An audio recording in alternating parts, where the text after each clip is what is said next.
This week on Not Sam Wrestling, I'm going down every match at WrestleMania with my special guest, the returning Katie Linendoll. Plus, we're going to go over the Hart Foundation going into the Hall of Fame. Charlotte wins the SmackDown Women's Championship. The women are main eventing and a whole lot more. This is Not Sam Wrestling. This is Not Sam Wrestling. Introducing your host from New York, here is Sam Roberts.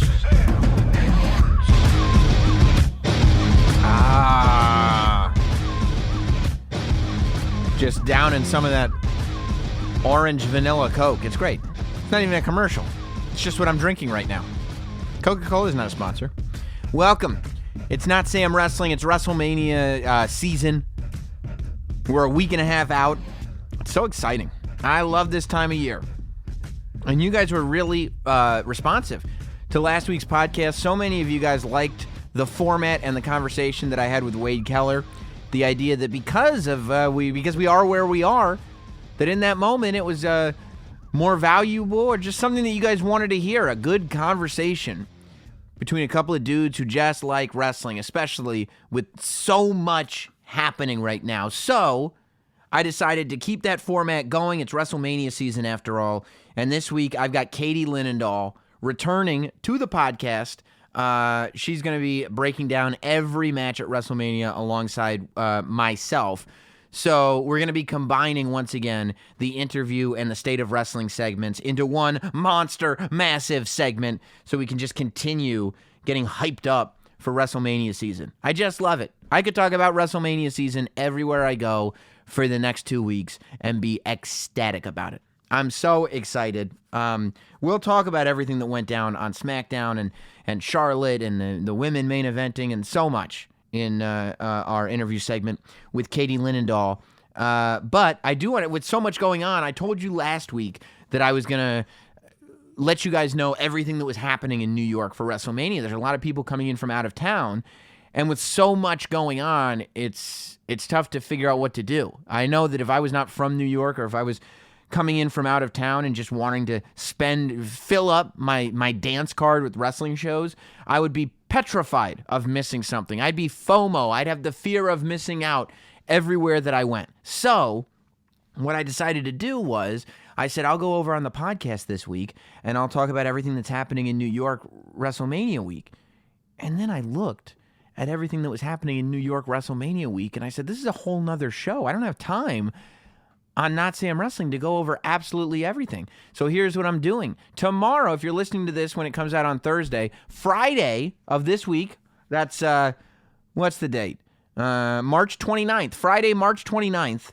If you go over to patreon.com/NotSamWrestling and you're a member on any level, because it's just an audio show, I'm going to be dropping a WrestleMania weekend companion podcast that lets you know everything that's going on in New York and New Jersey WrestleMania weekend and everything that I would be doing if I could do anything. I let you know what my schedule would be if I had time to do it all.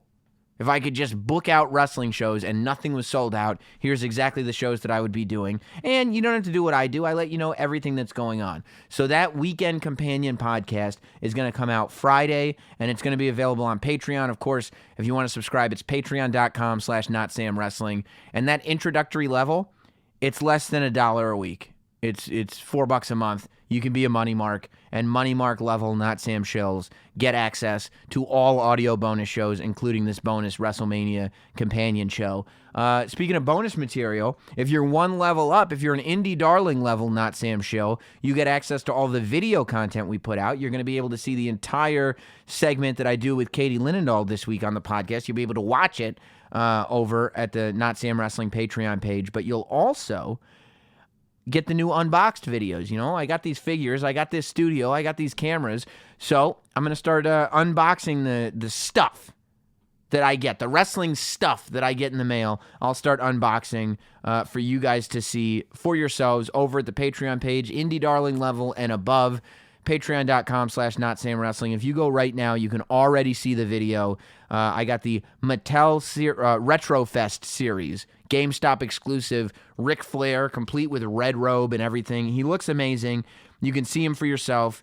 with the unboxing video that's available now over at patreon.com/NotSamWrestling for indie darling level Not Sam shills and above. So let's get into it. Before we start, I want to talk about the Hall of Fame a little bit. You know, this is the year of two-timers going in. You've got Bret Hart, Shawn Michaels, and Booker T. They're all getting their second rings this year. Booker T with the Harlem Heat, of course, Shawn Michaels with D-Generation X, and we found out this week that the Hart Foundation is going into the Hall of Fame. I would imagine that Natty will be there alongside Bret the Hitman Hart in accepting this induction, and I'm not mad at it. You know, I think that there's only so many stars, and we want to see these guys get honored, and you can't tell me that the Harlem Heat doesn't deserve a spot in the Hall of Fame. You can't tell me that the Hart Foundation doesn't deserve a spot, and I like the Hart Foundation going in as a team rather than just Jim the Anvil Neidhart, because the Hart Foundation really was, to me, the definitive era of Jim the Anvil Neidhart, and it gives us a reason to see Bret Hart come in and talk to us. It's very, very seldom that we see Bret Hart at WWE shows. So the idea of him coming in to talk about the tag team that he had with Jim the Anvil Neidhart, I don't know. I like it. I think it's great.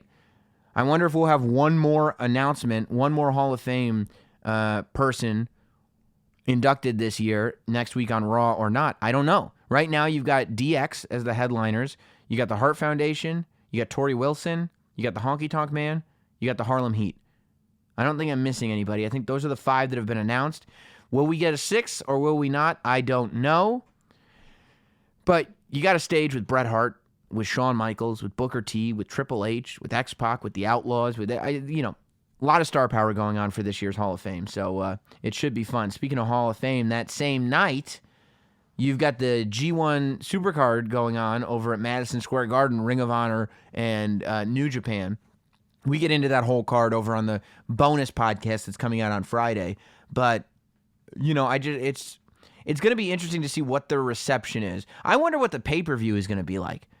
You know, will people... I know that if you're in New York for WrestleMania weekend, you'll go to as many shows as you humanly possibly can. But if you're watching on TV, will you order the Ring of Honor pay-per-view knowing that you've got WrestleMania the next day and you could watch the Hall of Fame for free on the WWE Network? I don't know. We'll see. We'll see how it pans out. I get why people do these big shows WrestleMania weekend to get the audience in the building, but I don't know if it works the same way when they're televised. Cody Rhodes this week said that AEW would never run shows WrestleMania weekend because that's WWE's weekend. And we talked about that a couple weeks ago. He said something similar a few weeks ago. And I just think that that's so smart. You know, I think AEW, to differentiate themselves, to give themselves a weekend, you know, maybe All In is their big event if they do another All In show this summer. Maybe that's their weekend. You know, we're up to another StarCast. You don't see WWE trying to glom on to StarCast and All In. So I think that AEW not trying to glom on to WWE stuff makes them look even bigger to me. I think that that's the right way to do it. But let's not wait a minute longer.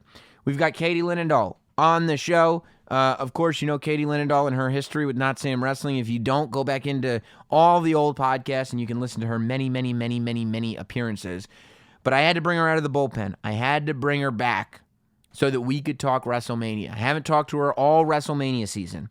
So I wanted to see where she lied on a lot of these matches that we've seen announced. Charlotte winning the Women's Championship, the Kofi Kingston story and the subtext around it. So much to get into. Let's get into all of it right now with Miss Katie Linendoll.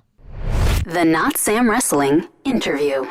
Well, back on the podcast is a very, very busy woman, but somebody that you all adore very much and have adored over the years that this podcast has been a thing.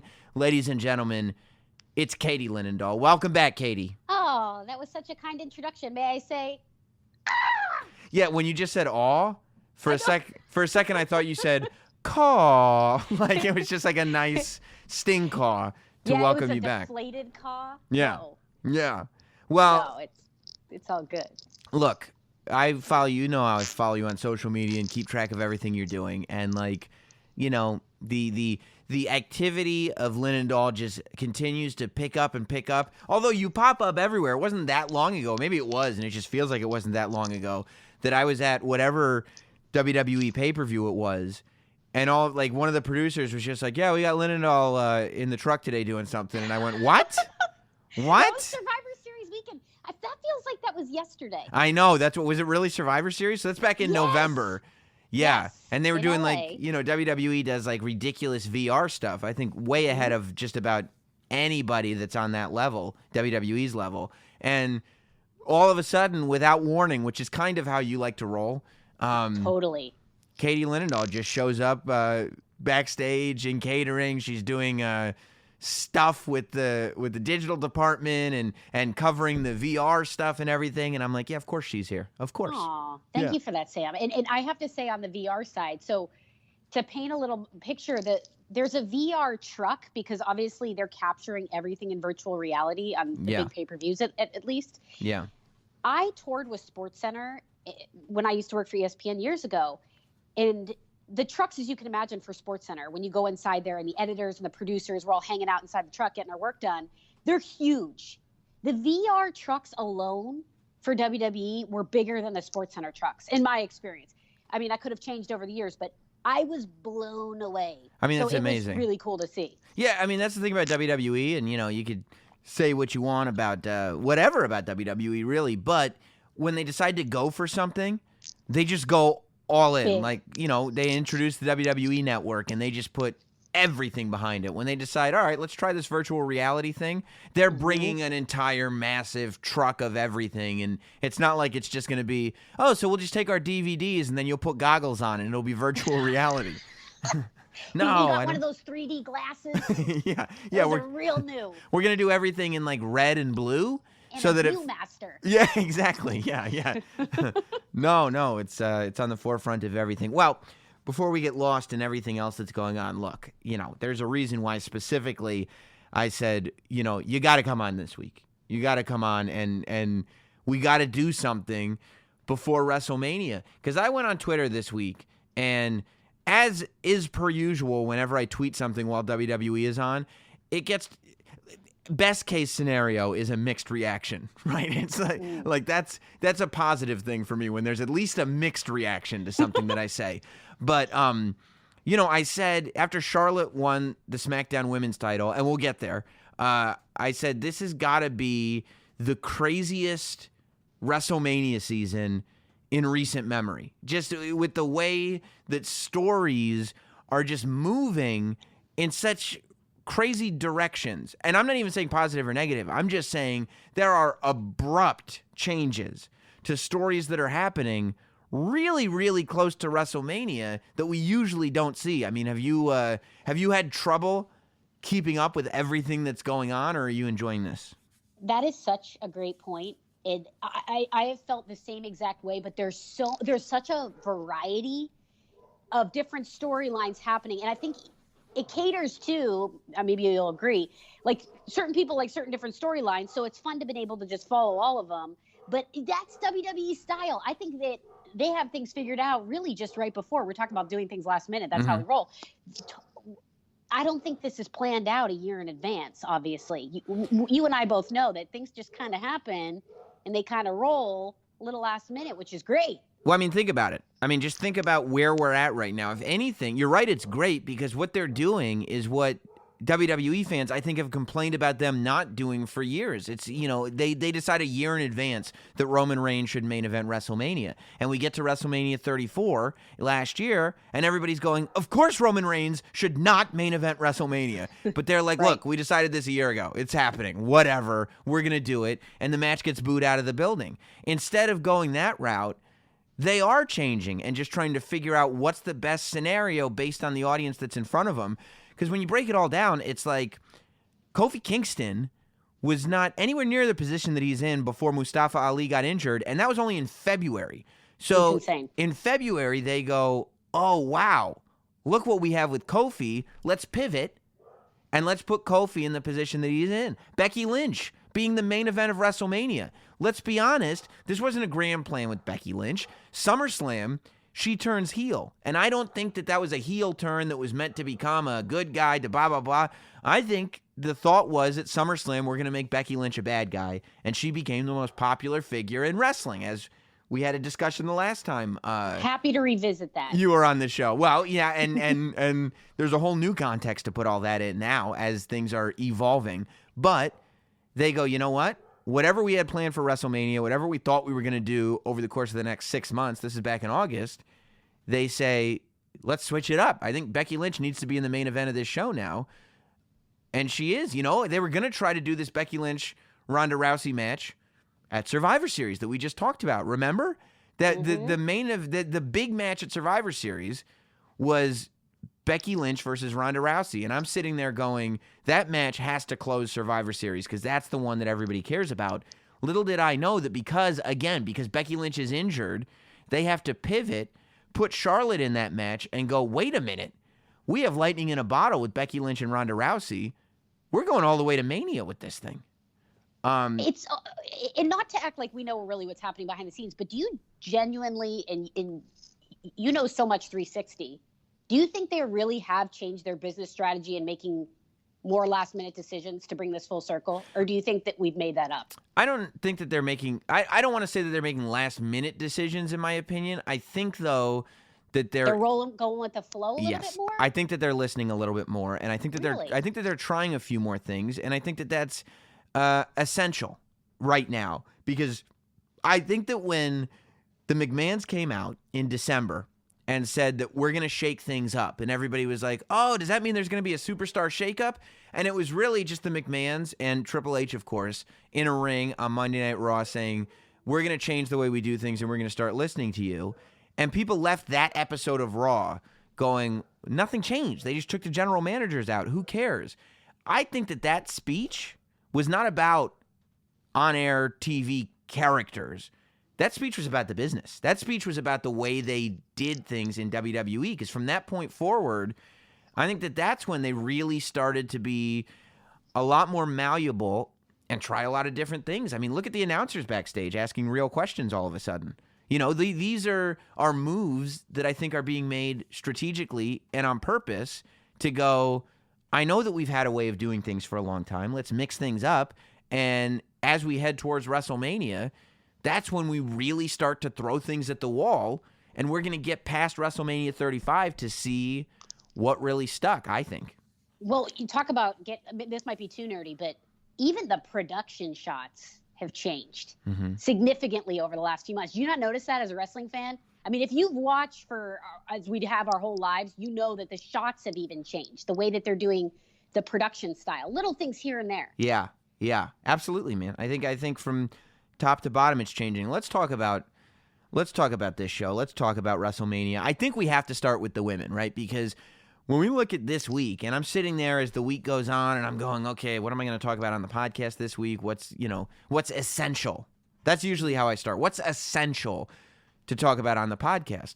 And at first I said, well, the thing to talk about with the women is the fact that they've made the announcement through press release. They are going and doing media to announce this.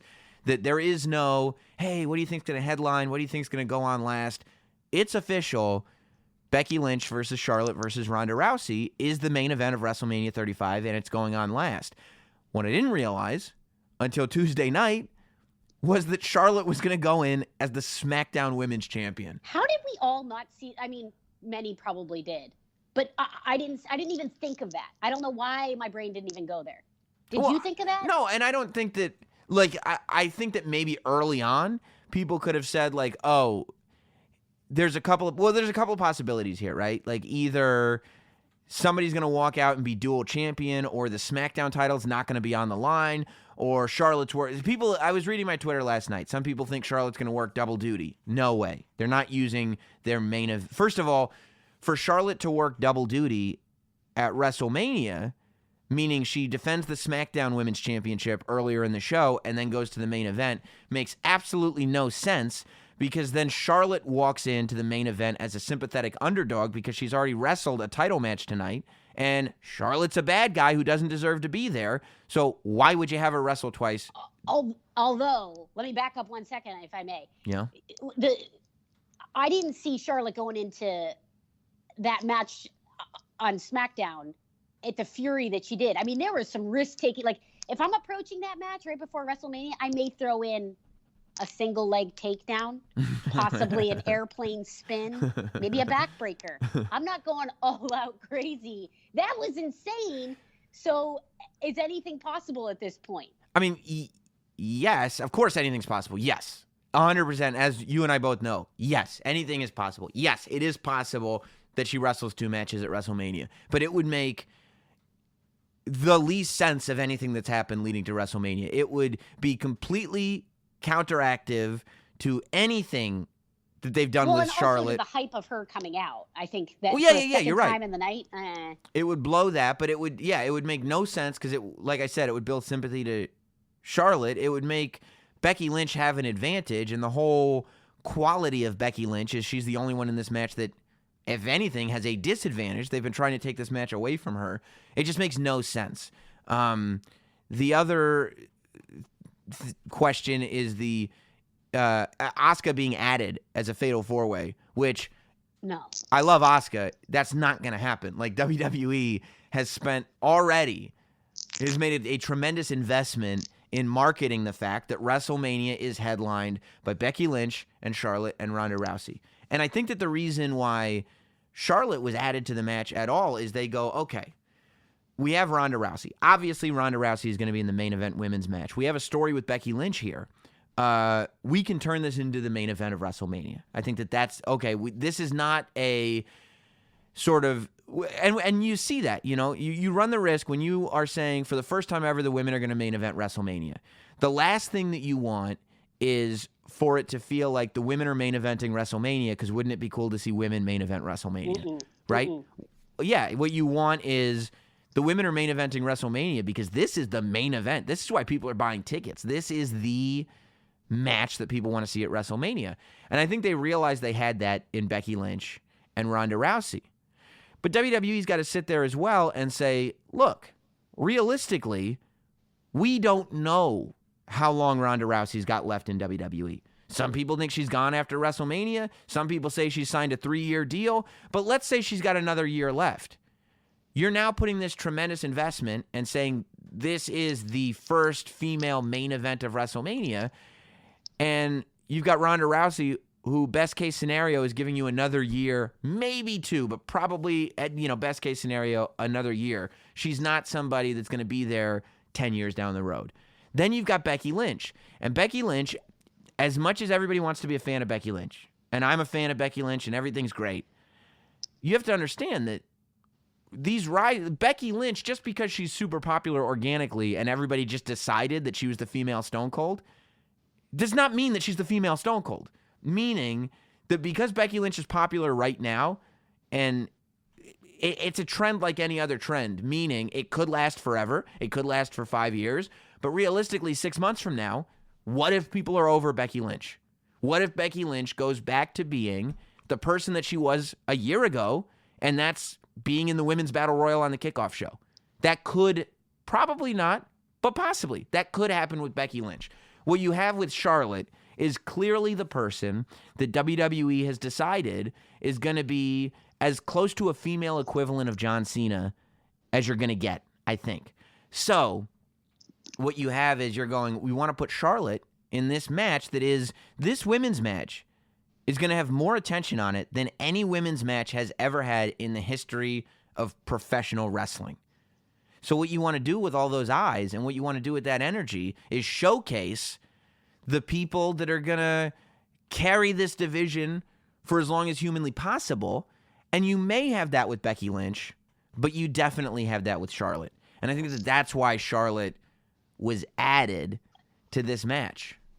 I don't foresee Becky Lynch's run being short term. I don't think we have like a Jinder Mahal situation here. Well, no, that's a different. Where she's going to deflate. That's in, like 6 more months. I feel like she's a stronghold in terms of being, on the forefront of the face of women's wrestling. No, you could see that potentially going a different way, or just more of an undercard. I could see that going a different way. I'm not saying it is going to go a different way. I certainly wouldn't put her in the Jinder Mahal category, because I think when Jinder Mahal was the WWE champion, a lot of people were scratching their heads going, why is this guy the WWE champion? Whereas that's not happening with Becky Lynch. Can we go back to your thought on where did you pull the calculation of? You really think Rousey only has a few years in it? Yeah, Because I don't read the sheets, so you got more on that realm than I do. But No, and I mean, also off of the heels of that, I did poking around today and doing some homework. I did see that Lynch so it appears had a new contract in hands before WrestleMania. Yeah, But, that's what they're saying. I don't know. I think Becky Lynch is here for a long time. I think Ronda Rousey is here for a good time, not a long time. I think that. What makes you think that, though? Well, because she's not a professional wrestler through and through. She's a celebrity. She's an actress. She's an MMA fighter. She's a judo Olympian performer. I mean, this is something that she adds a tremendous value to WWE. But I don't think for any moment I sat there and said, oh, this is somebody who's going to be here forever. I said, this is somebody who really, the fact that she's coming in and becoming such a regular performer and doing live events and doing Monday Night Raw and doing every pay-per-view, she's already doing more than I think a lot of people would have expected. And Unless I think it's a giant ruse, though, I feel like she's totally, it feels so genuine and embraced. Like, it feels so legit. It feels so not part-time. No, yeah, I mean, know? I don't think she's having a bad time, but I also think that at some point she's said she wants to have a kid at some point. She wants to go home and raise her goats at some point. Like she's made MMA money. Yeah, I know. Yeah, you don't get the kids thing as much, but you get the goat thing. I get the goats thing. Oh, absolutely. Hands down. But she's made MMA money. She's made Hollywood money. Like I don't think this is lifetime for Ronda Rousey. And if it is, I think that that's a wonderful surprise. But I don't think that WWE is going to look at Ronda Rousey and say, we're going to have this person forever. I think they're looking at her and saying, like, wow, we have all of her. We have her 100% right now. So since we have her 100% right now, let's use her and utilize the fact that she's, taken to this like a fish to water. She's excelled at pro wrestling in a way that I think most people didn't think she would. And let's put her in there with people that can really showcase. The first loss that Ronda Rousey has in WWE is going to be an enormous thing, and it could happen at WrestleMania. And if it does, that'll be very telling, right? If Ronda Rousey is here for a long time, then you would think you just have her win every match. You don't technically count Charlotte? When did no? The destructive moment? No, because Charlotte lost by disqualification. Oh, right. Okay. So, but you're right. At the end of the day, Charlotte was there standing over Ronda. But in the books, she didn't beat Ronda, right?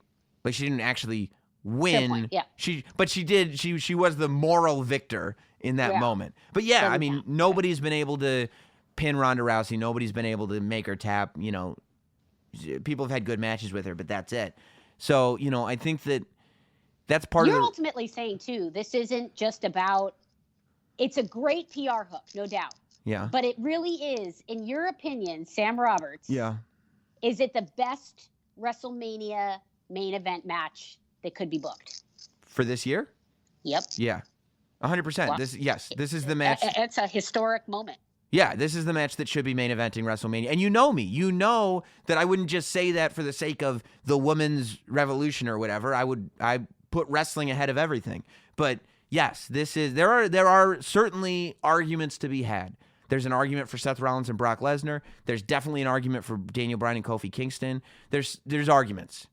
But I think no doubt I would go with this match. Now, I would appear to me that the fact that they put the SmackDown Women's title on Charlotte over on SmackDown this week, I would imagine, unless they're just going to say this title is not on the line, I would imagine that we're looking at a unification situation here, and that maybe the singles women's championship is going to be treated the same way the tag team women's championship is treated, and that those titles will move between brands.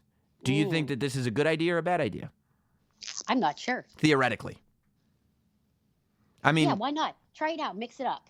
Yeah, I like brand separation. That's the only reason I was not sold on the women's tag team championship, because I knew that there weren't enough women on either brand to have separate women's tag team championships. So the only way to do it properly would be to have one team move between brands. And I'm not a fan of moving between brands. I think that you know, you do it once, then you do it twice, then you start to do it a little bit more regularly, and all of a sudden you've really hurt the integrity of the brand split and you've confused it. Unless they're doing away with it again, which I don't think that they are.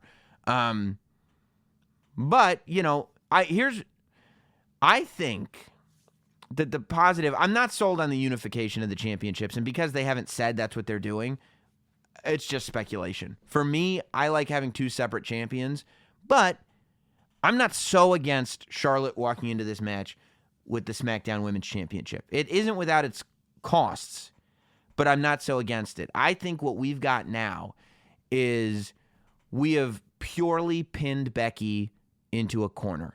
We have made it very, very clear. All you have to do is look at the poster, and it becomes very, very clear now that Becky Lynch is the underdog. You've got two champions. You've got Ronda Rousey, who's the Raw Women's Champion and who's unbeatable. And you've got Charlotte, who's the SmackDown Women's Champion and described as the best athlete in the WWE Women's division. Certainly, to me, she's the best women's wrestler in the WWE. Charlotte is the best women's wrestler. So you look at that now, and Charlotte, who wasn't even supposed to be in this match, now Becky's got to look at two people with titles, and all she's got to hold herself up. She knows the McMahons don't want her in this match. We're talking storyline now, of course. She knows the McMahons don't want her in this match, and she's looking across the ring, and both these people have won championships. By the way, Charlotte just won a championship from somebody that she could not beat. Becky couldn't beat Asuka at the Royal Rumble. Asuka tapped her out, and Charlotte went and beat her. So the argument is there that why would anybody go in saying that Becky Lynch can win this match? And I think that that's the position that we want Becky to be in. That's the position that garners support for her, right? I think so. I think to me, at the end of the day, just having two championships in there just adds like an insane amount of value, period. Right, in the match, you mean. Look at the poster. Right. I mean, come on. It's like right. Championship on one side, championship on the other side, Ronda Rousey in the middle. I mean, come on, done. Right. Now, here's the cost, though.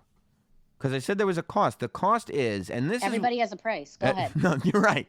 You're right. And Asuka had to be paid to the $1 Million Man. Because this... it's one interjection. I just want to remind everybody it's tax season. Oh, I feel yeah. very strongly about IRS, so... You're the biggest IRS fan I know. Of all time. Of all time. Okay. You almost had a panic attack when you met him the first time. That's true. That Yes. required an inhaler. I digress.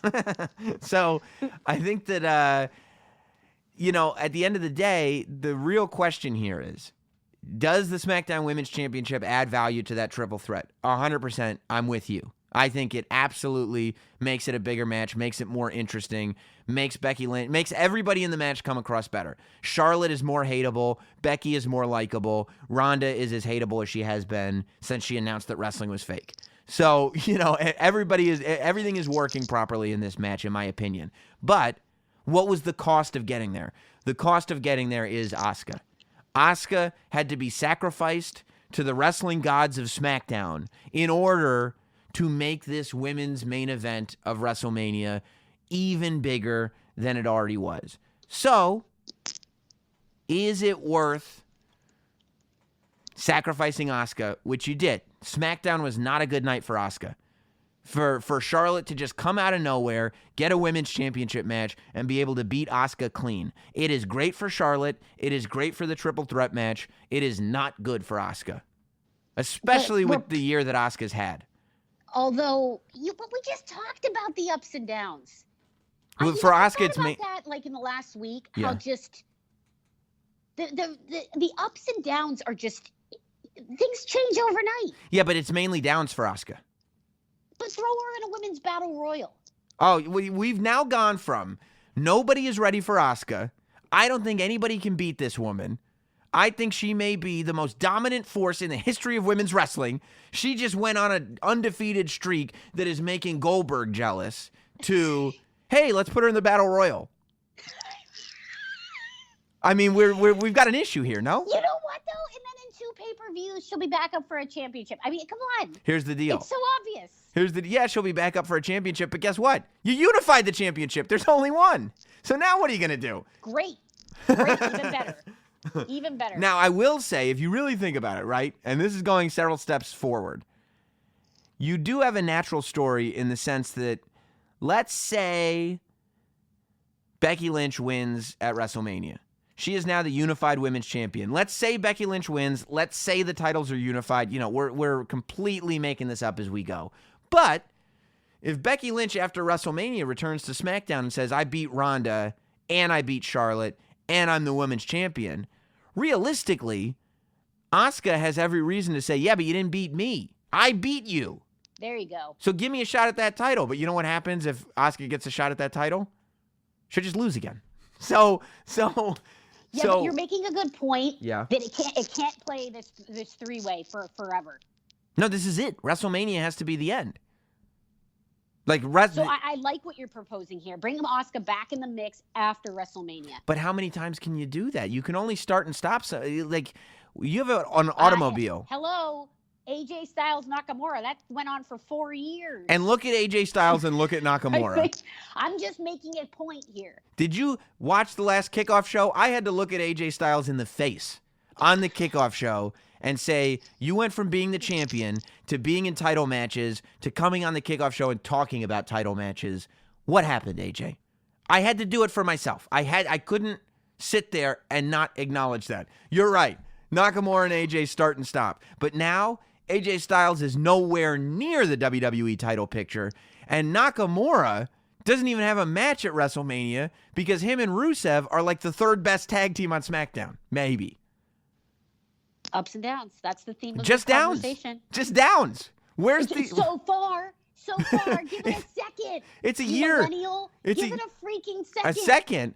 Asuka and Nakamura, I would say, have had a year of downs. AJ Styles, when did he lose that title? I would say at least 2019. So we're now entering into the 4th month of 2019. Only down for AJ Styles. Until he brings back Malibu Al, and then you'll be talking. Maybe that's what we're missing. But it's like anything else. But to me, AJ Styles, though, untouchable.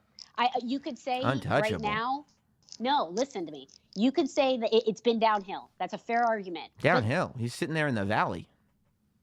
No, listen to me, homie. For who AJ Styles is, though, there's only up. It's going to happen. You know why there's only up? Because he's only gone down. Of course there's only up. Okay, fair point. He's in the basement. That was well played. He's in the basement. It's not like he's on... AJ Styles, even though he's on the roster, you can use the word, like, iconic. I don't see him as... Like, iconic. Let's go back to the Jinder Mahal situation. Okay. There's no picking him up from putting him down right now. Well, poor Jinder, AJ Styles is on another level. Yeah, he's on another level, but, like, that level is middle of the road. Right now. Yeah, that's where that's where he is, and the question is it worth putting Asuka in that spot to make this match bigger? I love Asuka. Part of me thinks it is. Although, I mean, this WrestleMania, if there's one time of the year to bring all your chips, come on. I mean, you mean put them all into the... All in. And when you say, you mean put them all into this match. Figure it out afterwards. Yeah. Yeah, look, I'm not mad at it. I mean, there's questions to pose. And You're madder than I thought you'd be about it. Well, I just want to propose the fact that this isn't just all good for everybody. This is bad for Asuka. But it's good for the triple threat match. So you have to walk in going... Are we happy that it's good for the triple threat match, or are we mad that it's bad for Asuka? I propose that on April 7th, we walk in saying this is good for the triple threat match, and then we take a page out of the book of Linendoll and say, let's figure out Asuka tomorrow. Yeah, you can always jack it up and then just figure it out on the back end. All right, let's talk about this WrestleMania card because I want to get your takes on these matches. Let's do it. The only thing we've got confirmed, I know that your strategy is throw them in the Battle Royal, but the only thing... that is my total, like... What? Throw them in the Battle Royal. We got a Battle Royal. By the way, Women's Battle Royal has not yet been announced. Right. One would assume that they'll do it. Right. Because, they decided, they were like, oh, wait. before we do this fatal 4-way women's match on SmackDown, let's do Asuka versus Charlotte. And then Charlotte wins. So they're like, nah, never mind that fatal 4-way. We don't need it. We got a battle royal after all. So who knows? Maybe they'll do the women's battle royal again. I would imagine that they will do the women's battle royal again, but I don't know. What we do know as far as battle royals go is the grand tradition of the Andre Memorial Battle Royal continues. Oh, love that one. Yeah, well, you love it because Tatanka showed up that one year. Out of nowhere. True. He didn't even have an entrance. He was just in the ring. Well, rumor has it he forgot that he did have an entrance, and then he just forgot to wait for it. That's not the rumor that I heard. Okay, I'm just saying. Yeah. I'm just saying. I heard a different rumor that there might have been some chicanery, and he ended up having to wander his way to the ring. But that's neither here nor there. Okay.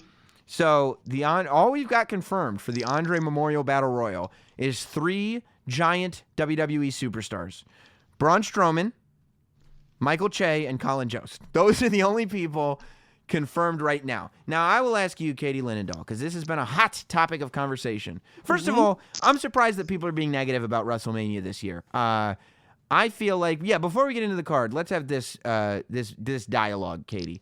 I think that this year's WrestleMania is being positioned far more towards WWE fans than most WrestleManias are. Most WrestleManias are really positioned towards mainstream people, mainstream eyes, not our weekly audience. I feel like every match on this show has a story that is being told on television, which isn't always the case, you know? I'm really glad you're going here, Sam. I didn't think you'd touch it. I like that's what we're doing this year at WrestleMania, that we're sticking more to yes or no question. Yeah. Like Michael Che and Colin Jost in this scenario. 4 wrestling fans for WrestleMania. 4 wrestling fans that you're a wrestling fan or you're not a wrestling fan. There's no in between. You either grew up on it or you didn't grow up on it. There's no faking it. My most cases. answer to you is yes. And I will tell you why. And that's very controversial. And I will tell you why. Because we look at this WrestleMania card and they go, I mean, people are pissed that Braun Strowman is even in the Battle Royal because they go, Braun Strowman was like... There's another one. Right. Hello. Right. Braun Strowman was like your most over guy. Like he was the guy. And then all of a sudden he's got nothing at WrestleMania. Now, here's why I like that Michael Che and Colin Jost are in this Battle Royal. And I think it's very smart. And I think it's very strategic of WWE. I think that the Braun Strowman, the traveling Braun Strowman act has morphed into a guy that isn't necessarily going to be your main event good guy Universal Champion because he's not vulnerable. You know, nobody would ever believe that he's going to be beat. And instead is more the sort of giant guy that we just pay to see him beat up people.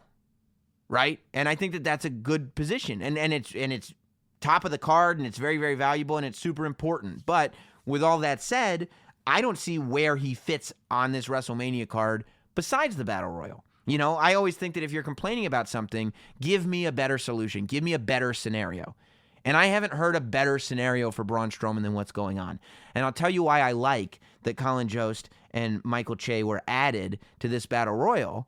And that is because now we've taken it from, this is the Andre Battle Royal that, you know, it is what it is. We just throw everybody in it, and Braun Strowman happens to be in it. We've now shifted and made it so that this is something that eyes are going to be on, and mainstream eyes are going to be on it. This is the one moment where, you know, maybe not every single wrestling fan in the world is going to be looking at it, but Braun Strowman is in a position to look like a giant star, because who's going to be the guy that manhandles the dudes from SNL? Who's going to get that spot? That spot is a massive, massive WrestleMania spot. For the mainstream audience in the highlight reels for the non-wrestling fan. And for the wrestling fan, in the sense that every time Braun Strowman smashes things, we get excited, right?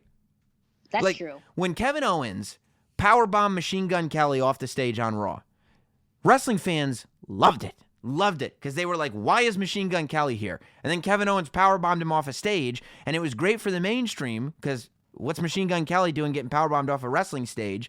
But for wrestling fans, it was like, this is great. That was on a stage, though, in his element, not in a ring. Well, it was on the WWE stage. It was on this. It was on the stage that While was on. he was doing his thing as his expertise. Yeah, but not in a ring. How great is it?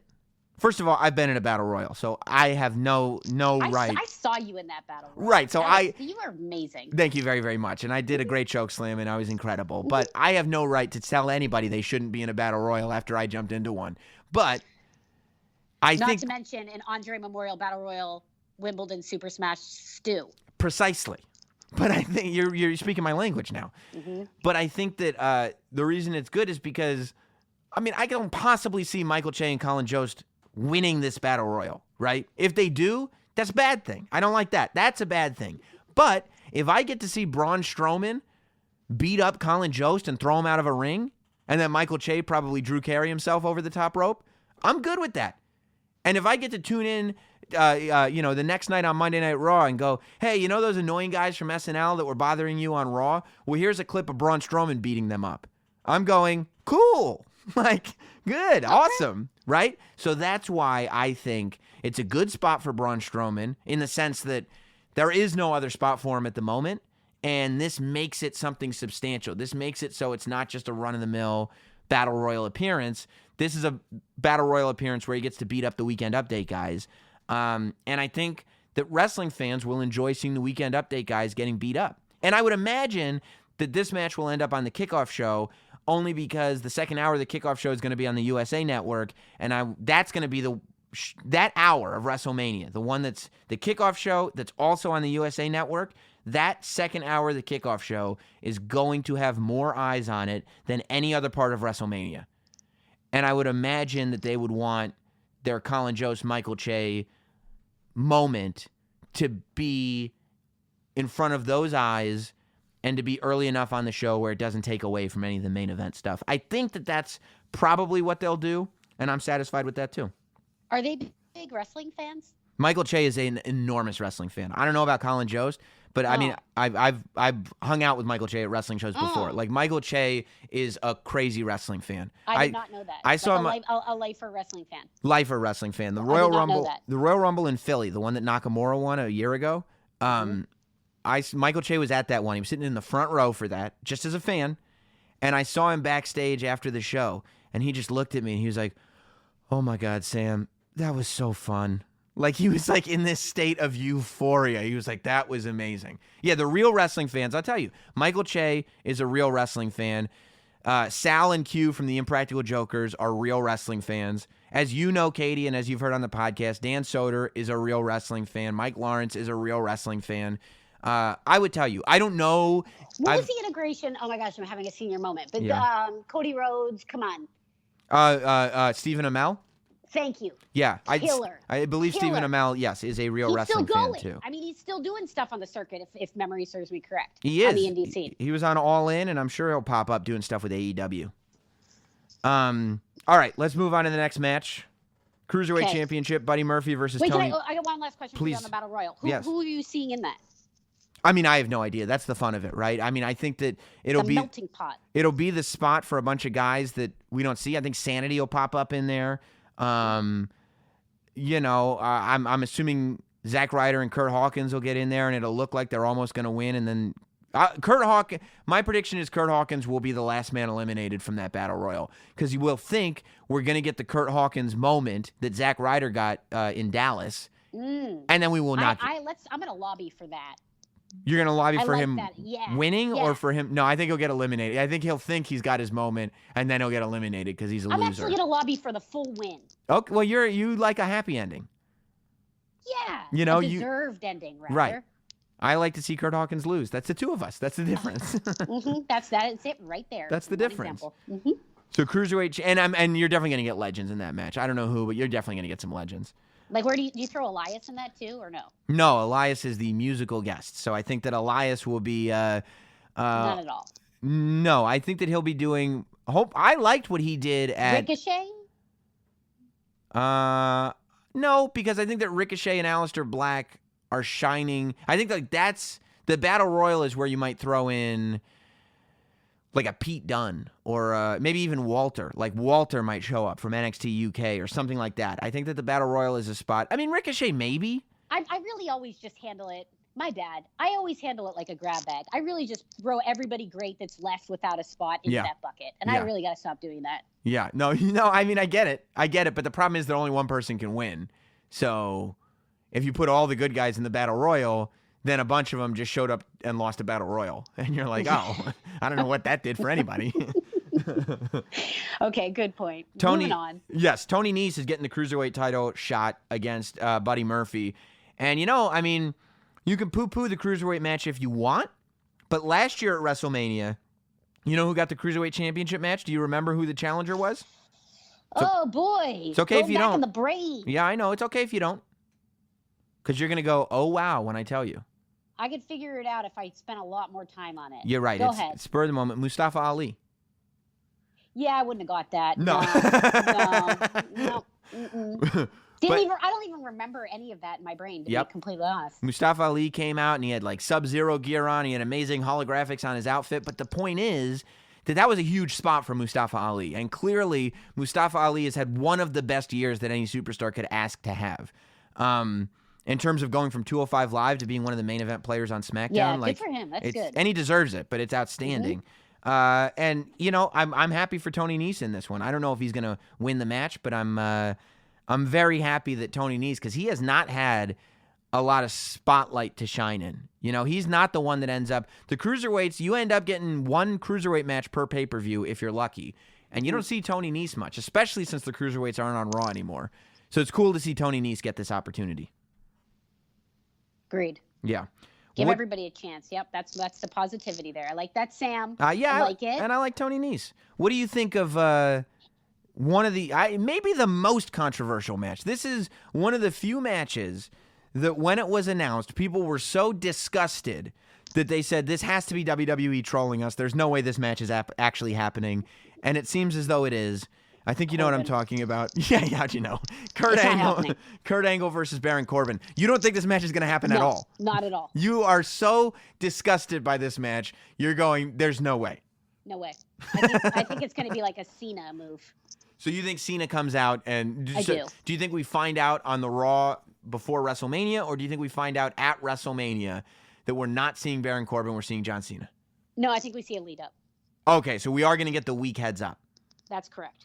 In my subjective 2-cent opinion. I love it. So if we do not see... I've been asking you... I'm going to call you out on this, Sam. Okay. I asked you about your thoughts on Corbin months ago. Yeah. What's the updated thoughts on the... I still love Baron Corbin. Come on! I think he's a great bad guy. Here, you know what I can't wait? I can't wait for Baron Corbin to go to MetLife Stadium and beat Kurt Angle. Do you know how angry everybody's going to be? Everybody's going to be furious. Are you kidding me? They are going to be livid. You're going to have the kind of heat that Ric Flair talks about when he was getting stabbed by people in the audience because they hated him so much. Baron Corbin will be the most hated man in New York and New Jersey combined. Even more hated than Bill de Blasio will be Baron Corbin at WrestleMania if he beats Kurt Angle. I badly want this match to happen, and I want Baron Corbin to win because I want to hear the boos rain down over Baron Corbin and just Baron Corbin sitting there and basking in a job well done. I am fine with throwing Bill de Blasio in the Battle Royal, by the way. And I don't want to go into like a case, but don't even plan it out. Okay, right. That's all I'm going to say. Just throw him in. How much time do you have to talk about New York City? 10 years, it's turning into... Okay, I'm done. Let's get the bike lanes going. Okay. So, that's where I'm at. I'm still a Baron Corbin fan. I think he's a terrific bad guy. And I think people boo him, and it's awesome. You are so sick of this, you can't believe that this would even be brought up. Do you think, let me ask you this, if we watch Raw on Monday night, and there is no John Cena, and at 11 p.m. Eastern Standard Time, the USA Network switches over to Temptation Island or whatever's on. Which is just repulsive, by the way. What are you talking about? Let's see if these... Oh, my God. Let's watch these people in relationships hang out with people of opposite sexes. Maybe they'll cheat on each other. It'll be great TV. Wendy, I'm just not sure. We have 2 kids, but I hooked up with 5 other people in the last 24 hours. Okay, I love it. It's I love beyond my palate. The guys go like, "Oh, I was hanging out with this super hot girl in a bikini in paradise. I've never felt this way about somebody." Oh yeah, it's just a representation of real life. But let's say Temptation Island begins, and we're still being advertised Kurt Angle versus Baron Corbin at WrestleMania. Will you believe it then? Or will you sit there and say, something's still got to give, I can't accept this? Well, because when you talk it out so eloquently about how much people will hate him even more than they hate him now, it's a strong word, strongly dislike, it makes sense. It makes sense. You don't want to use the word, but I will. They will hate Baron Corbin. There will be hatred being sent to Baron Corbin. I just think it was such a bizarre... I still stand. It's a crazy choice out the gate. Like, there has to be a reason for it. I feel like everybody's saying that. Yeah, and everybody is. But because people want a feel-good moment. They want Kurt Angle to win at WrestleMania, and I do not. If you're announcing your retirement matches at WrestleMania, you have no business Yeah, but we also winning. The retired for now. This is under the retired for this moment. It's being advertised. Nobody retires anymore. Look, it's being advertised as his last match. And if it's your last match and that's how you're advertising it, you have no business winning that match. None. That's how I feel. Let's get in. He can't win the match. Who, Kurt? It does nothing. Exactly. Okay, you see my point. Nothing. So if he's going to lose anyway.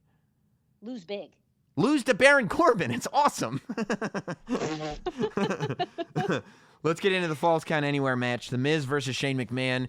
I think that this is one of these stories that has been told very, very well. You know, who would have thought that we would finally get to a place where Miz as a good guy is even remotely palatable? Yeah, but you've been such a Miz fan since the get. I have to hand you that. Yeah, but you know what? When the Miz was a good guy the last time, it was one of the most god-awful things you could ever see. Now, people are actually voluntarily cheering for him. It's pretty amazing.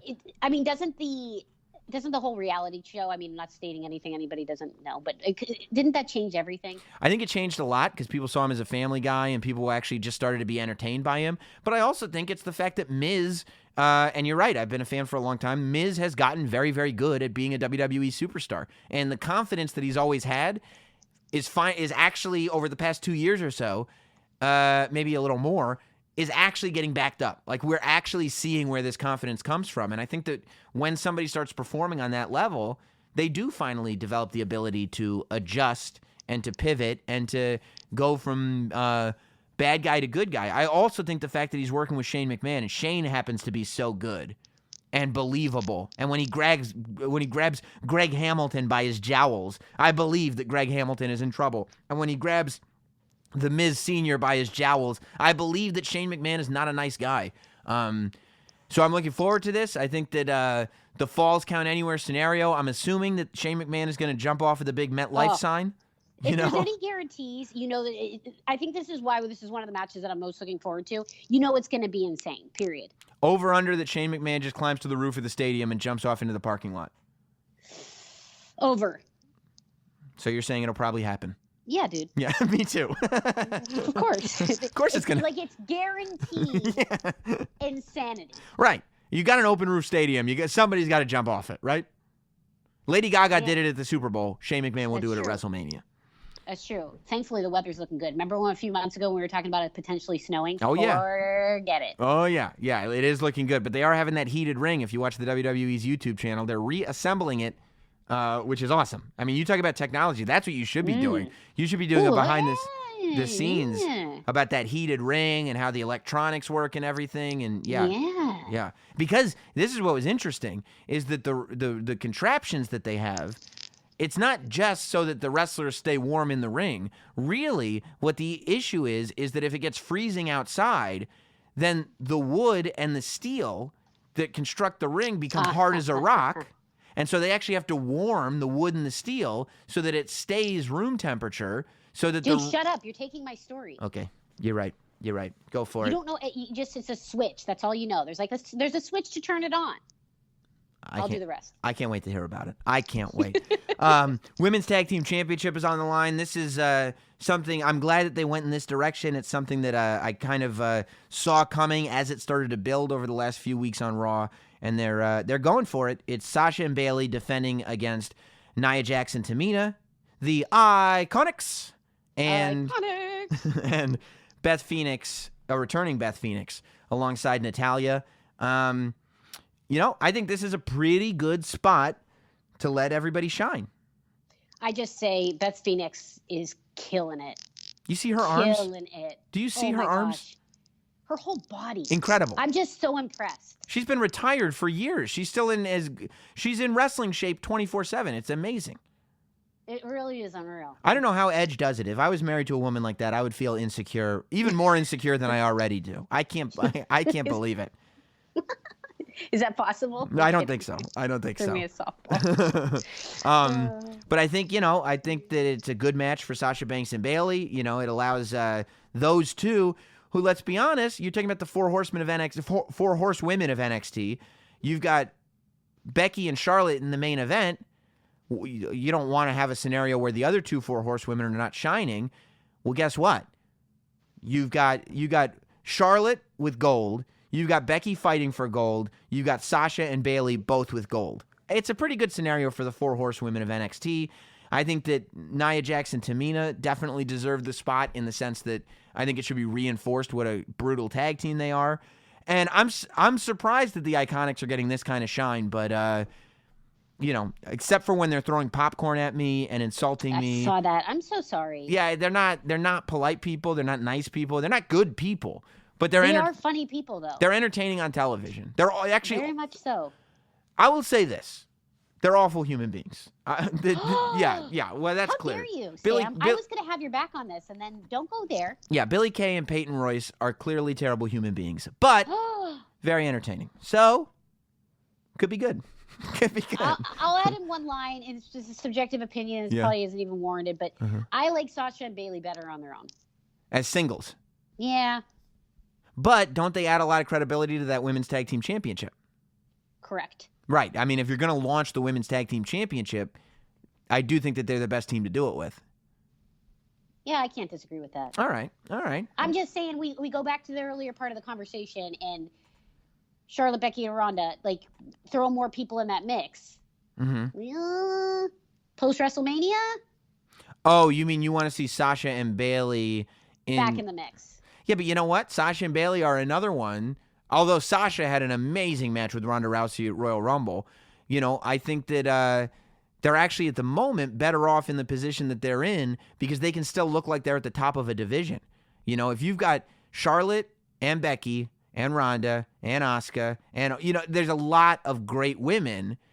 It's going to be tough to figure out who's at the top of that division. And I don't know that Sasha Banks and Bayley are right now. However, if they're in the tag division, they can really be shown to be top stars, which, I mean, I think we all have. It's been well documented that Sasha Banks is my favorite wrestler at this point, so I'm in favor of that. Does that still stand firm? I mean, it's one of those forever things, I feel like. Oh, that's deep. That's emotional. I like that. I mean, and I knew, when they did, I think it might have been Survivor Series weekend, when it was was Survivor Series in L.A.?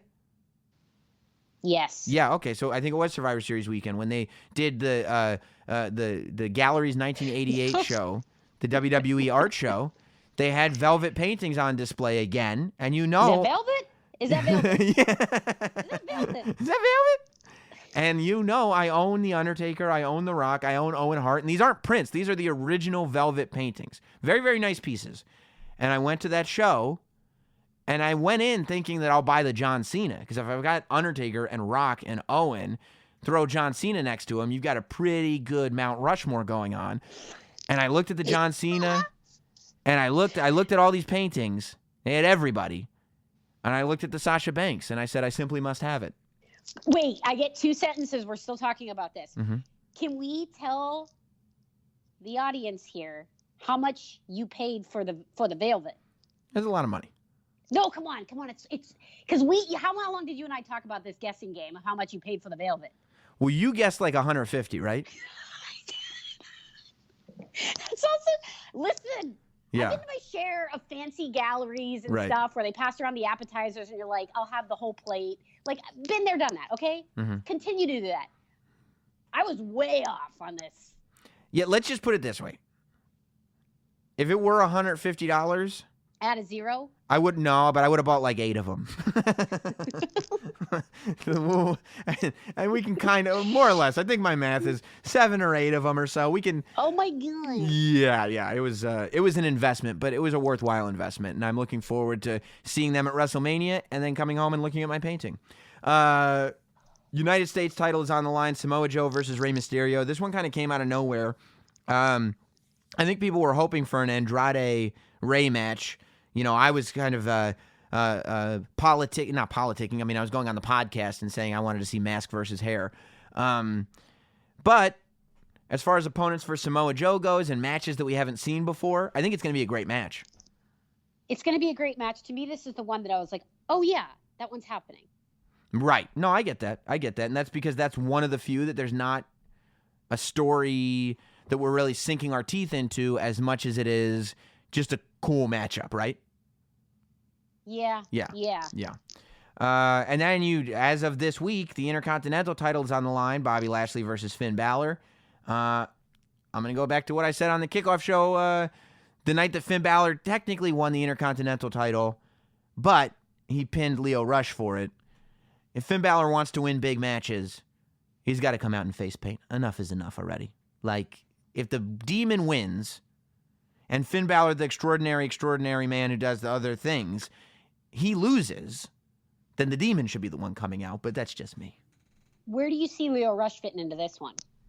Oh, he's got to get involved. I mean, I think that there's got to be some kind of, because I've been a You're Lio Rush. Huge Lio Rush fan. Yeah, because I mean, I used to watch him on the Indies. Like I love that he's there. He's a 24-year-old piece of gold after all. I think that Lio Rush is going to have some. I hope that he has some kind of huge spot because Lio Rush can do amazing. He's small, so he makes everybody look like a monster, and he can do amazing aerial stuff. So I think that there should be some kind of. Like, you remember when he first started working with Lashley before they completely turned heel, and he would almost do like Matrix type stuff to escape getting beaten up. I want to see him do something spectacular at WrestleMania, and I think that's the arena to do it in. Absolutely. You got AJ Styles versus Randy Orton. I'm telling you, and I've said this on the podcast before, I'm more invested in this match than I thought I would be. Really? Yeah, I thought the promo between them a couple weeks ago was super, super strong. I think this is the perfect match for both of them. I think the idea that AJ Styles is in a must-win situation, because like I said, you know, he's done nothing in 2019. You know, he has to do something to remind us that he's phenomenal.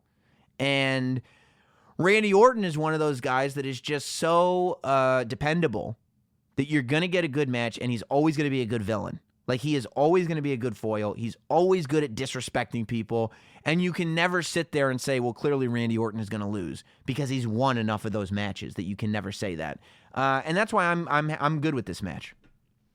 Okay, fair enough. You're the big AJ Styles fan. I am. It stands as my favorite wrestler to date. A lot of that is hair. Current. A lot of that is hair, though. And he loves Jesus, so I got to go That's there. true.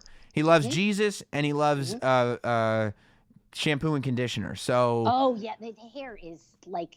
I mean, there was even a point where I was like, "Do I get the AJ Styles cut? Like, is that the photo that I bring in? Like, if you just do a little more, like part it like right here." You could say he's got Jesus-like hair. I know we don't like to make those comparisons, but if we're just talking about hair. That's fair. That's fair ground. Right. It's just hair, and it's just based on the paintings. It's not based on anything besides the paintings in church. That's totally fair. Okay, good. Okay, I go to you for stuff like that. No holds barred. Triple H's career is on the line. It's Triple H versus Batista. I was very, very excited about this match. Early on, before it was even official, when Batista came out on SmackDown 1000 and had that stare down with Triple H, I thought it was amazing. He came on Raw, surprised a lot of people by being villainous and Triple H being portrayed as a good guy, spitting all over the place, just wanting what he wants. Oh, yeah. He just wants to get what he wants. Now, I enjoy his dialogue about being held back by Triple H, because if you read the internet, that's all you hear about Triple H. The idea that he's held people back. You hear about that conversation has been had for, 15 years or so. Everybody, Triple H held this person back, held that person back. Every bitter wrestler shoot interview has something about Triple H holding people back. That's the idea that is being incorporated into this storyline in a way that feels kind of real.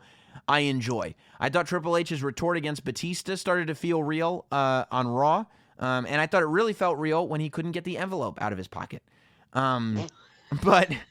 But I liked that he was saying that Batista's agent wanted the date of WrestleMania to be moved because it's like, Batista's one of those movie stars. Yeah. Like, that's just that's the quintessential diva movie star behavior that, I don't know. I just felt like that little thing, Triple H saying Batista wanted WrestleMania moved was the little thing that sold me on Batista, being movie star Batista. And Batista saying Triple H is trying to hold me back so that he can look better is the thing that sold me on Batista having a gripe with Triple H. I'm thinking that this is going to be a knockdown drag out. I think both guys are going to come in. Nobody expects them to steal the show, but I think both guys are going to want to. What do you think? Well, and talk about coming in, I think that's going to come in hot because the one thing in terms of like production quality, I always look forward to is a Triple H entrance at WrestleMania. Mm-hmm. Anything better?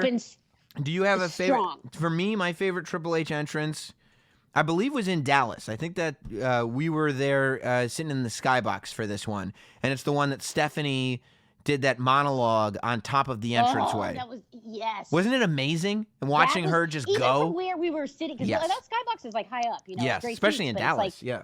You're not on a big screen. Whoa, good one. Mm-hmm. I'll match you there. The motorcycle's always strong too. Really cool. Really, really cool. So yeah, I think Triple H would win this one. I don't think he's going to give up his career, but who knows? Roman Reigns versus Drew McIntyre. We only got a couple left. Roman Reigns versus Drew McIntyre.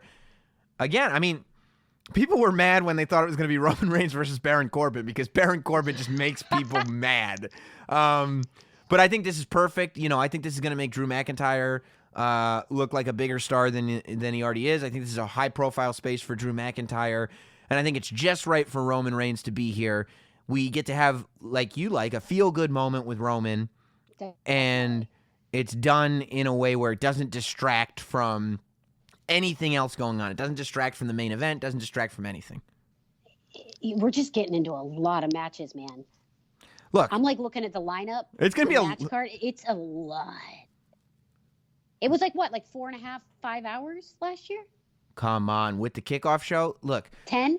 Was it a full day? What was it? It was between 4 and 10 hours, right? A nap in between just to get re-energized. Realistically, you're looking at a 7-hour show with kickoff show included. Kickoff show starts at 5. Are you doing kickoff show? I will be there, yes. Yes. Oh, yeah. Yeah, I'm going to have a busy WrestleMania weekend. I'm really, really excited about it. Anything else you can share? Well, I'll be at NXT as well. Oh, really? Yeah. I'll be very, very busy. Very, very busy. All right. Yeah. All right. I'm going to have kickoff show fever. You're going to call me the marathon man by the time this is done, if everything goes according to plan. I'll be having. You always wanted to break that record, the Guinness World Record for broadcasting.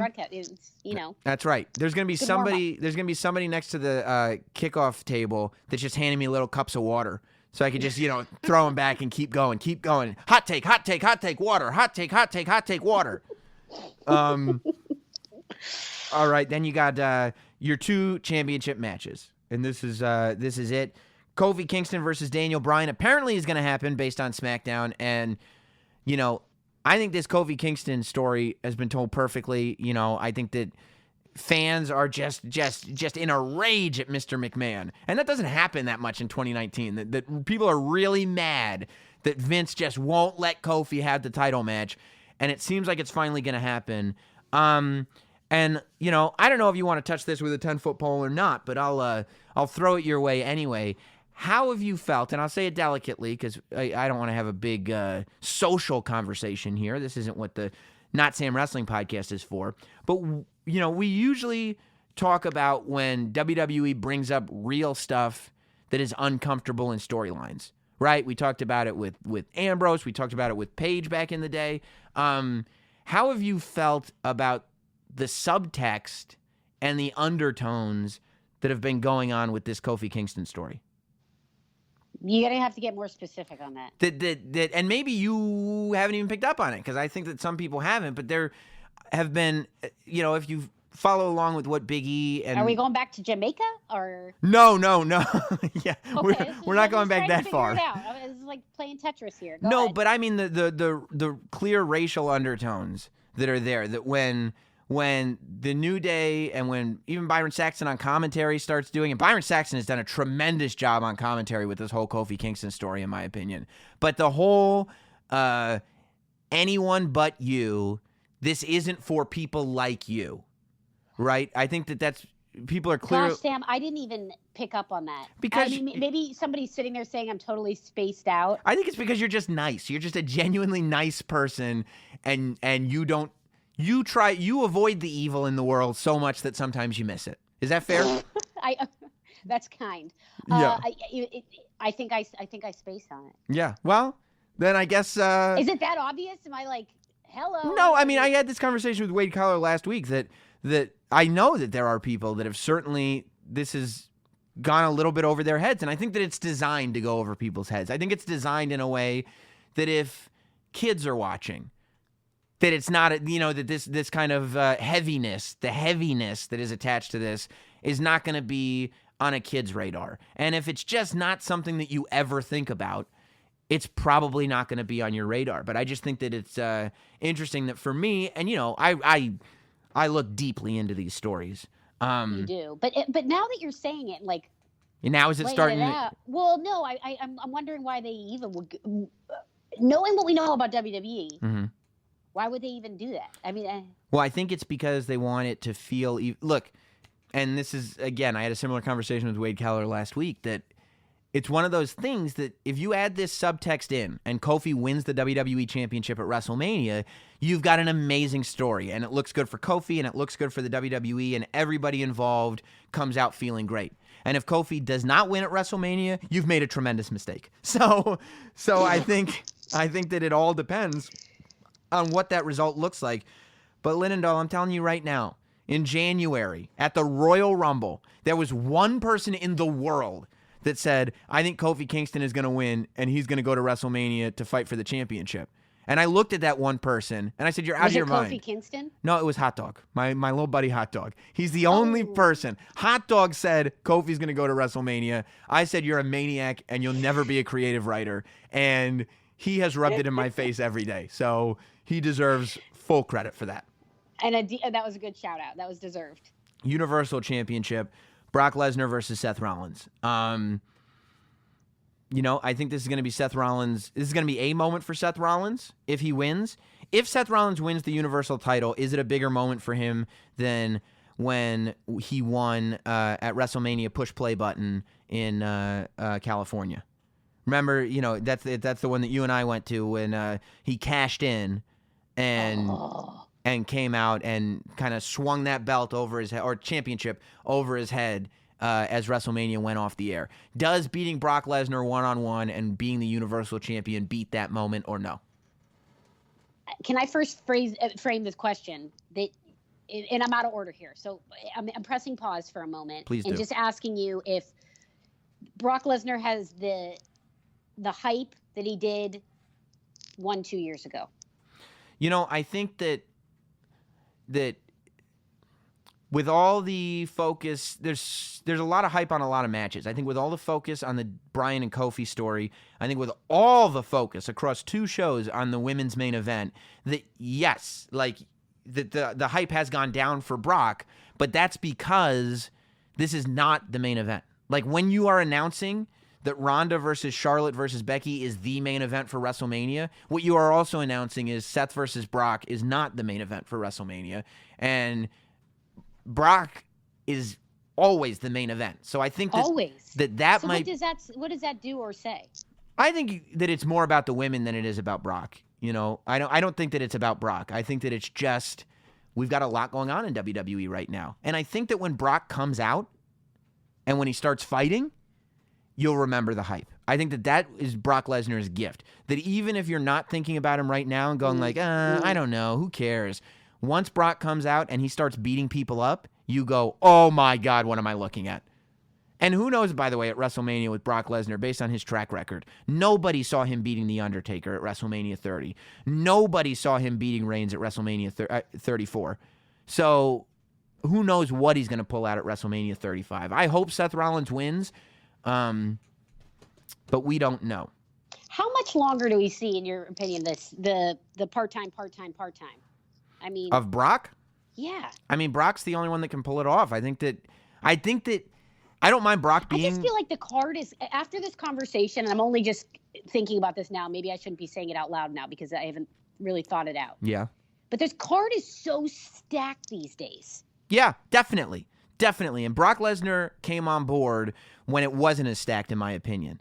Correct. So you're right. He's not as much a necessity, but I think he still has a tremendous value because people still look at him as real. You know, he's a real quote unquote fighter. And look at him. I mean, he's a monster. There's nobody on earth like Brock Lesnar. But I think, in my opinion, what hurts him is being the Universal Champion. I think that I don't care. Like, Brock Lesnar can only wrestle twice a year, and I'm fine with that. And these matches will be tremendously special. But a resentment builds up when, because Brock Lesnar is only wrestling seldomly, we lose a Universal Championship. Like, that title is just not in play. So I think that title needs to be given to Seth Rollins, and then we can have Brock Lesnar as a part-time guy, and it's really just a bonus to everything else going on. You just nailed it, because I think there's this undercurrent of getting a little like, wait, why is he comes out when if he came out without the championship? Yes, you there wouldn't be that undercurrent feeling of, well, what the heck? Why is he not showing up every week? Right, like, finally he's here. Like, do I even want to see him anymore? I'm so sick of, like, I don't think that would happen if he wasn't champion. Because then it would just be bonus. I'm going to let you go in a minute. I know you got a lot of things to do, but I did want to point out that as we're looking at this WrestleMania card, and you just said it's stacked, right? Stacked. As I talk to you right now, let's keep in mind, and I was thinking about this just today. It just occurred to me, like, wow, we're looking at a WrestleMania where for the first time in a long time, we have no Undertaker. Right now, we have no John Cena. John Cena's not on this card. I know that you think that he's going to jump in, but it could happen. But as we look at this card that you just said is stacked, we have no John Cena on this card.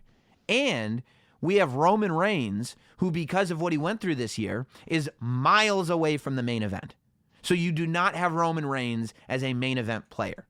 So out of your main event scene, out of your big WrestleMania matches, your marquee matches for WrestleMania, for the first time in I don't know how long, you have knocked John Cena, Undertaker, and Roman Reigns completely out of play.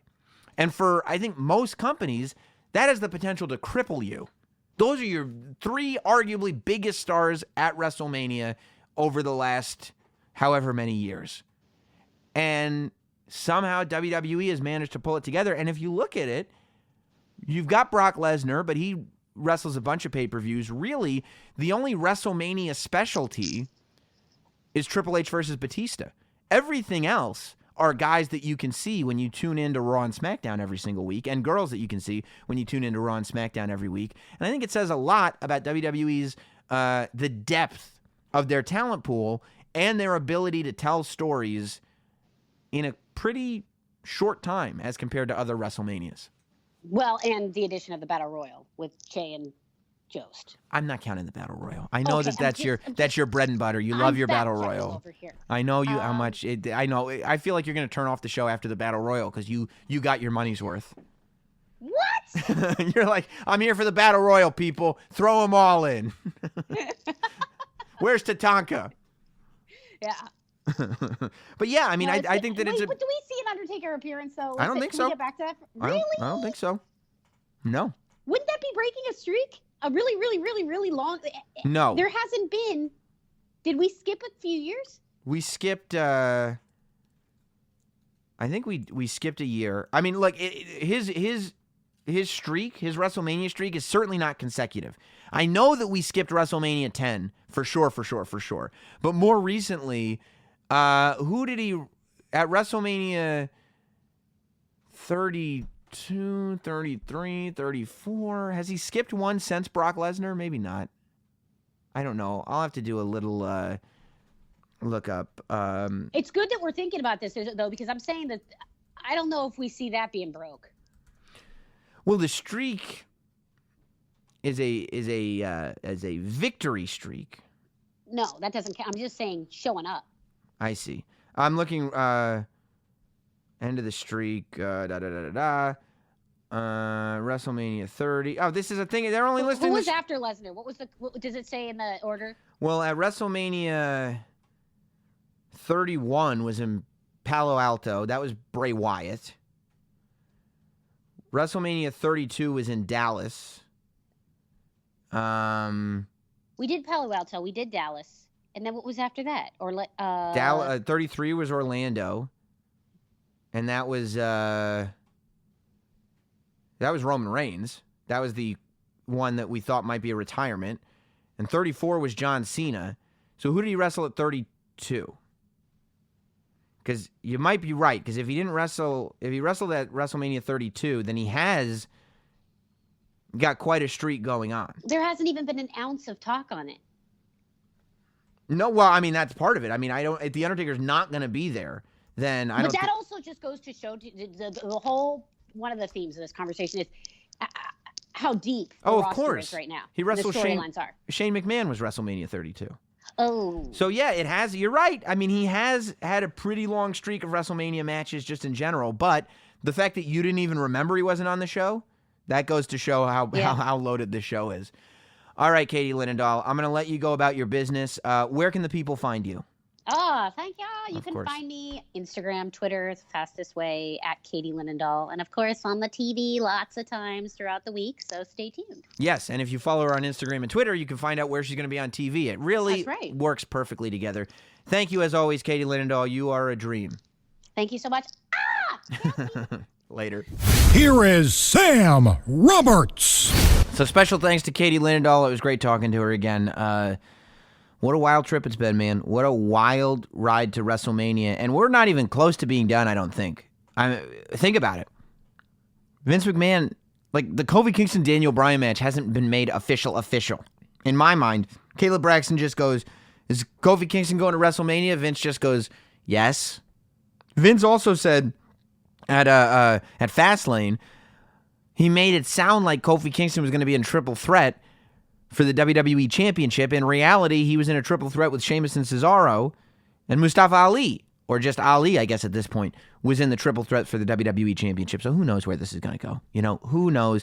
I think there's still some twists and turns that are going to happen over the course of the next week or so as we head to WrestleMania, and don't worry, I'll be there to cover it. Don't forget, if you're a Patreon subscriber at patreon.com/NotSamWrestling, on Friday, I will drop the WrestleMania Companion podcast where I talk about everything going on in New York WrestleMania weekend. And we will see you next week right here. By the way, if you got SiriusXM, make sure next week, probably kind of from now, well, next week, you know, whatever.